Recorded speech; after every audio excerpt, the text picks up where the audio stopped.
Matt Carter. I'm the guitar player from Emery. I've been in the band since 2001 when we started it. Now, how does it feel that all these years later, people still care about the question? The interesting thing about it to me is the age of the people. So on one hand, there's people that were listening to the question when it came out, but half the people at these shows are people that I'm certain were too young to be Emery fans when it came out, which means they found out about it because of older brothers and youth group leaders or people that showed them the music after the fact. Because it's still the crowd that comes out to shows is a young crowd because they're more than older people. So we've been a most fortunate thing about our band has been the fact that people have continually gotten into the band later and later as going on. So we don't just have fans from 10 years ago. We have fans that have only been our fans for 5 years, and they still like our old stuff like The Question. So that's way beyond my imagination of anything I ever thought. So it's that blows us away. Yeah. So is it? I think you've spoke about this on the podcast a little bit, but is it tough to be playing these old songs when you just have this brand new record out, and now you're focusing on the past stuff that you've been playing for years already? It's not really that bad because there's something more scary about playing new songs. Like it's a bit, like I don't want to play the new songs really. In the sense that like it's a little bit scary and intimidating to like learn them. Like we've been playing Walls and So Cold I Can See My Breath for 10 years. And I know how to play it. I know it's going to go well. Playing the new songs is very fun and very rewarding, but it's also scarier. And you have to learn it and figure out. You don't know what moments of the new songs would work well. You don't know how it translates live. So we know we made the record, we know we like the songs, but fitting them in live is always hard. So honestly, I love playing the old songs. So not to mention on the question here, there's a bunch of songs that we're playing that we never got to play live in the first place. Right. So it's very validating to go back and play The Terrible Secret and Misbehaving and songs like that we've never had an excuse or opportunity to play live before. So in a way, we are playing new songs as well. Yeah. So it's a front to back. Yeah, well, we're leaving out 2 songs that Devin sings on, okay, because it's just simpler and makes more sense. But yeah, we're doing it front to back style and leaving out a couple of songs. And then will there be newer stuff sprinkled in, or? Yeah, we're doing some new. We come back out, we do the whole thing, and then we come back and do an assortment of other songs, including some new stuff. All right, is there a song on the question that you can't stand performing at this point? The song "The Terrible Secret," I mentioned it as it's neat to get to play, but actually that one is not going very well. It's difficult. I don't know what it is, and like we played on the whole last tour, and we worked on some on this tour, but for whatever reason, that song is super simple sounding and poppy, but I don't really think it sounds good when we play it. Like it's not. It feels like it doesn't work, and I can't figure out the reason why, so that's kind of frustrating. On the other hand, the track before that, Misbehaving, is so we've never played it before, and it's so good. It feels exactly like I imagined it would to play it. And it's fresh for you guys. And it's fresh, yeah, because we've never been able to do it before. So, how do you think maybe the band's stage presence has changed since the first time you played these songs till now that you guys are older and more mature? Yeah. Do you think there's a bigger... Mature. Well, you can translate mature there to like old and slow and stuff. I get that.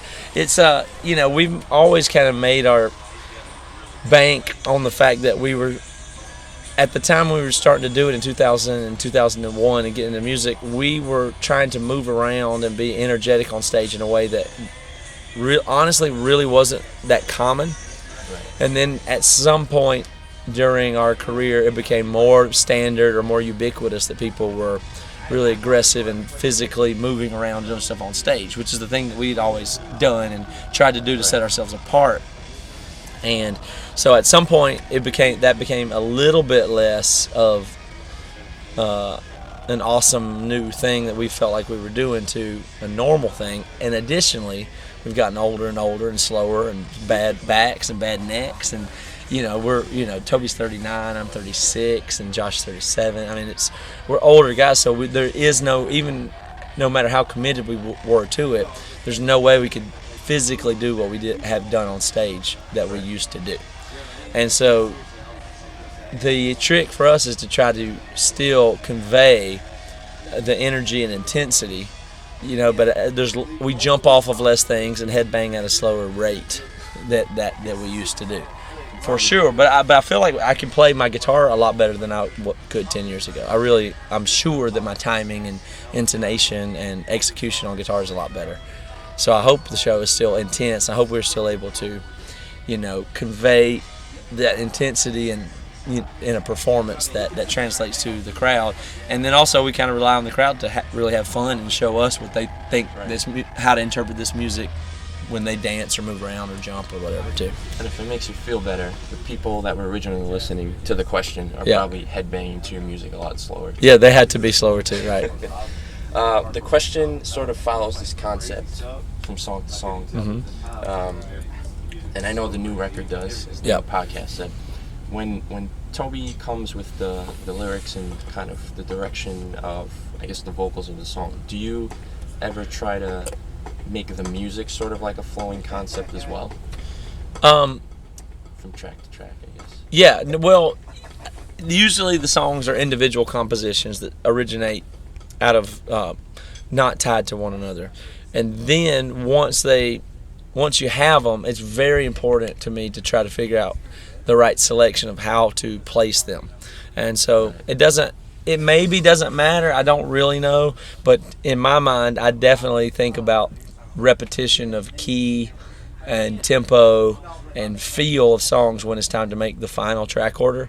But it's not something that I've ever worked on before the songs were written, like, oh, now we need this, the next song should be this. Right. It's later, but to me it really does bug me when things don't flow well, or you'd have this song in the same key 2 in a row sometimes is weird. Or sometimes it's actually good, but it's an artistic judgment call on how does one song flow to another. Yeah. Sometimes I think 2 songs in weird keys, like the key change from one song to the other, is just too weird, so that can't be the order of the album. Yeah. So we do take a lot of care to get the sequence right in the end. All right, cool. Well, you're sitting on this new record. Are you guys already thinking of what's next, or are you guys kind of like a slow process where when you get there, you'll get there? We've been discussing a little bit. Dave and I were working on the ideas for the way we want to approach the drums to the new album. So that's just where we're at. We were talking about what kind of sounds we want to be and what kind of approach and how aggressive and what use of, what kind of things can we do drum-wise that'll be pushing boundaries and unique and not the same old, and try to transcend the genre stuff a little bit and try to have a real unique approach on drums. So we were talking about stuff like how we're going to use cymbals and what type of drum patterns we'll use. So it's very preliminary, but that's the first step. Is we think what is the overall idea for the album? What should it feel like? What would be the progressively forward boundary pushing musical moves? Okay. Should it be louder? Should it be softer? Should it be more dead? Should it be more big and obnoxious? Those kinds of decisions start first, and then that helps us refine when an idea comes up. Is that helping further what we want to do, or is that that sounds like an old idea, or is this a forward-thinking idea? So progress is what we're looking for, is like the right style of progress. But beyond that, we don't have any songs or anything written. All right, let's talk about the podcast a little bit. And you're doing this right now. So what are some of the challenges of being on the road and podcasting, playing shows? It's awful. I mean, it's terrible. It seems like it would be easier because we're together, or we could interview people on the road, or maybe there's people. But the day comes and goes so fast because we travel and drive, and there's just so many demands on your time in the day now. It comes and goes so fast. Like I have to record a podcast today, and then I have to edit one and publish it tonight. So I'm inevitably going to play the show, come back, and then be on my computer getting it ready and write a description and post it. And I have to, record. Work all day. Yeah, so everything winds up being last minute when you're on the road. It's just like whatever's right now. Like, you have a deadline. You have an interview right now. You have to be at the VIP set right now. Your set times right now. Oh, guess what? You still have to do podcasts. You have to get those out. So it is hard. It seems like it would be easier because we're together and stuff, but, the day schedule is so difficult with the travel part of it that it feels, I can't. it feels like there's no free time sometimes there's tons of free time and you have nothing to do, and sometimes you cannot get all the things you must do done in a few hours. So now with that being said, what's more gratifying to you at this stage of your life, getting that performance done on stage or getting that podcast done? Honestly, my favorite thing to do is the acoustic VIP set, because it's so fresh and organic. We're playing different songs and it's real and it's super vulnerable. That is really, I really am enjoying that a ton. Doing the podcast, I love. Like, I have so much energy behind it, so many thoughts about it, so many ways I want it to be, and so many things I like about it and don't, that it is very satisfying for me to do the podcast. I still like making records. That's a big one. But playing our live show, as much as it sounds bad to admit, is probably the least satisfying thing that I do. I like actually being on tour. I like the energy of it. I like being around people. I like the thoughts and conversations that come out of it. But the 45 minutes or hour and 15 minutes that I'm on stage and the loud rock set is the most rote, like, repeatable, least, it's one of the less gratifying things. And I know that's not the most satisfying thing to hear to a concert attender, but that's where I'm at right now. I'm doing it a long time and every day. Yeah. So I feel you. Let's see. What else we have? Where do you see Bad Christian as a brand growing, and what is your hope that it would reach? Well, I could say in some way that it's already more stable and maybe even larger than I had anticipated, in a way that makes me really comfortable where it is. So I don't know if we have exponential growth in our future, but I hope so or something. But on another level, I really don't care. Like it's what we've got right now is super good to me. It's very validating. It's very enjoyable. It's satisfying. It's stable. We have some people that work for us, and there's money that comes in, and we're able to do what we want to do. I'd love to be able to do it better. I'd love for it to grow. But to tell you the truth, for the amount of time we put in it, to its stability and what it's doing, I'm very happy with it. So I would be really glad to look at it as something I would like to maintain. Like, I feel like it's in a really great place, and not something that I feel this big struggle. We got to break it. We got to make it bigger. Like, the audience we have is so good, and I feel so comfortable talking to them.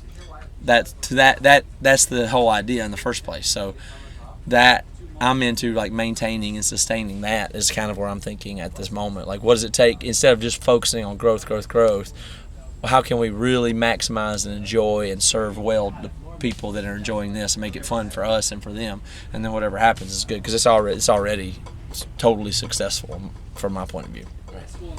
And last question, what's next for Emery and the podcast that you'd be willing to share, at least? Well, I don't know. I don't have any plans. Like I was telling you before, as far as just open. What about guests on the podcast? Can you reveal anything? No, I don't know. I mean, we really do shoot pretty close to the hip on it. Like, we've got 2 episodes recorded of interviews and stuff, and I mean, we'll figure out who we're going to talk to next week probably. Like, it's like, there's a million people that we can talk to, and I'm sure we will. And like, I don't feel much of a sense of urgency of, like, oh, you got to get. People say, oh, you got to get the Matt Thiessen from Reliant K. Well, and to my point of view on that is, yeah, well, definitely we'll do that eventually. I mean, I don't have to do it next week. There's so much to do, and it's so endless that I'm sure we're going to talk to a million really great people. So it doesn't have to be next week. So I'm just going to worry about next week. But we're not super organized. We don't do stuff way ahead. It's usually a week and a half ahead when we decide what do you want to do now, what do you want to do next week, and then we just figure out what works and do it, which is good. You know, it's so it's a small thing, and we can be flexible that way, as opposed to slave to some big calendar or corporate calendar or production schedule. We don't have that stuff. We just figure it out, or somebody comes our way and we say, all right, 2 weeks from now we're going to talk to this guy. Oh, great, that's going to be awesome. So we take it a week or 2 at a time.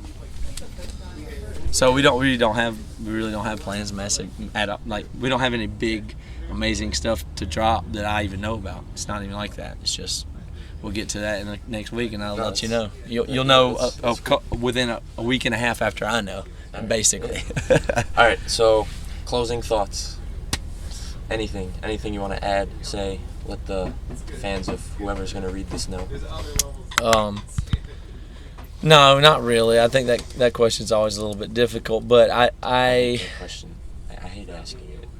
Do you ever get anything good from that question? Sometimes. Because some people probably have something that they're real passionate about that you didn't ask, or I've got this nonprofit that I'm working, some stuff like that. Yeah. You know who Carrie Job is? Yeah. One time, right before we started the interview, she said, "Let me look at your questions," and then she goes, "Oh, don't ask the last one," and then we started like rolling. So then I had she just kind of like threw my whole game off. So I just kind of ended it open-ended. It was awful. So I asked her a question, and then I was like, "Yeah," and Carrie Job, and like that was the interview. So you think that question functioned as just a wrap? It's a nice way to. For me, that kind of wraps it up, at least in my head. And sometimes for the artist, I guess. For Carrie Job, I guess she just despises that question. Well, it's no matter what, it is the last question of every interview, and I never really know what to say on it. But I do understand the function of it, because I can imagine that a lot of people go, yeah, but I wanted to talk about my this or this or this or whatever. But all right, better I thought your questions were real. You covered you covered a bunch of stuff anyway, so. Thanks. I'm all good. So here's my last question: whose bed am I sitting in? This is only an office bed. It's Bunda's office bed. Oh, good. And that's it. So, so he sleeps down here, but this I'm is not soiling anybody's. No. I mean, I hope you don't stink it up, but yeah, there's not. Nobody actually sleeps there. We use that for.